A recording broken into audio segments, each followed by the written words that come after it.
السلام علیکم۔ آج کے معاشرہ نے کبھی سوچا کون ہے، کہاں سے آیا اور کہاں جانا؟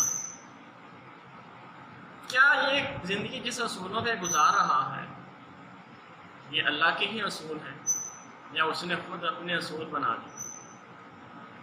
کبھی سوچتے ہیں کہ آج سے 1400 سال پہلے جب صحابہ کرام رضی اللہ تعالیٰ عنہ اپنی زندگیاں گزار رہے تھے تو وہ اصل اصول تھے جو اللہ کے بنائے ہوئے اصولوں پہ اپنی زندگی گزار رہے ہیں۔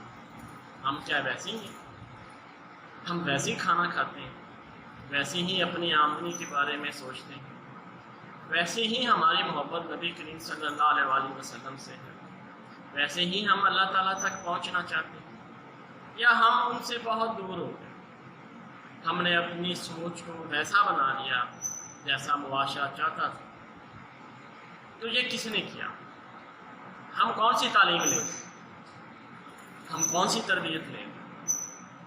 ہم کس طرح کی ڈریسنگ کریں، کس طرح کے کھانے کھائیں، کس طرح کے رہن سہن میں ہم نے اپنے آپ کو مشغول کیا؟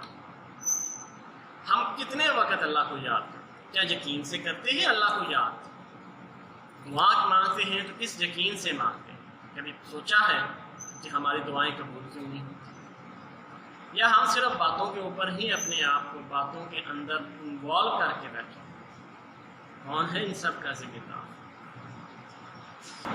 سوچیے گا ضرور، اور سوچنے کے بعد غور کیجیے گا کہ آپ وہی زندگی گزار رہے ہیں جس کے لیے آپ اس دنیا میں آئے ہیں؟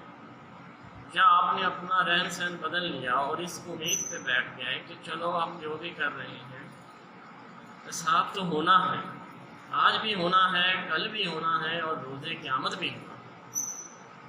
تو حساب سے بچنے والا کانسیپٹ جو آپ نے ذہنوں میں رکھا ہوا ہے اس کو نکال دیں اور اب اللہ کی مان کے چلیں، کیونکہ ٹائم تو اب شروع ہی ہے اس کے پاس جانے کا۔ جب بچہ پیدا ہو گیا اس نے جانا تو ہے، ہر چیز کو موت ہے سوائے اللہ کے، تو بہتر ہے اپنے آپ کو نوٹ کر کے چلیں۔ کس چیز کو نوٹ کرنا ہے؟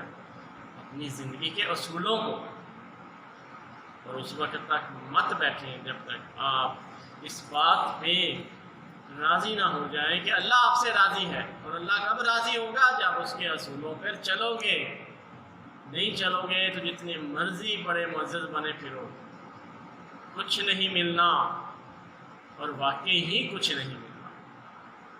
سنبھل جاؤ، وقت ہے، ورنہ پھر جانا تو ہے ہی، اور جب جانا ہے تو پھر دلیلیں نہیں کام آئیں گی۔ اللہ آپ کو خوش رکھے۔ اللہ حافظ۔